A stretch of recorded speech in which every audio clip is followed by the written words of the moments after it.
கனடாவில் வெக்கேஷன் டைமில் எங்கே பார்த்தாலும் ஃபுட் ஃபெஸ்டிவல். ஸோ ரொம்ப கோலாகலமாக இருந்தது. வியட்நாமீஸ் ஃபுட்டுன்னு சொன்னதும் நானும் என் ஃப்ரெண்டும் ட்ரை பண்ணலான்னு கிளம்பிட்டோம். சாப்பிட்றதுக்கு காசு கொடுத்தா பரவாயில்ல, பட் இங்கே என்ட்ரன்ஸ் ஃபீயே 5 கேட் கேட்டிருந்தாங்க. சரி வந்துட்டோமேன்னு பே பண்ணிவிட்டு உள்ளார போயாச்சு. பார்த்தா சம கும்பல். எங்கே பார்த்தாலும் க்யூவாக இருந்துச்சு. சரி நாங்களும் ஒரு chicken soup noodles and prawn dish வாங்கலான்ட்டு ஒரு க்யூவில் நின்னோம். நூடுல்ஸ் குவான்டிட்டி கொஞ்சம் கம்மியாக தான் இருந்தது, but taste was damn good. சாப்பாடு வாங்கும்போது அங்கே இருக்கிற சில்லி ஆயில் சாஸ் எல்லாத்தையும் சேர்ந்து அடித்தோன்னா அதோட டேஸ்ட் அல்டிமேட்டாகவே இருக்கும்.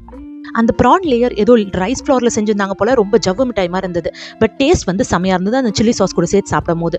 நெக்ஸ்ட் என்ன ட்ரை பண்ணலான்னு ஒரு கிரில் ஷாப் தான் போயிருந்தோம். அங்கே beef or chicken with rice noodles and salad மாதிரி ஆப்ஷன் இருந்தது. அப்புறம் சிக்கன் விங்ஸ் ஆர்டர் பண்ணியிருந்தோம். ரெண்டுமே செம்மையாக இருந்துச்சு. ஸோ இன்னியோட கோட்டா ஓவர்னு அங்கேருந்து சாப்பிட்டுட்டு கிளம்பியாச்சு.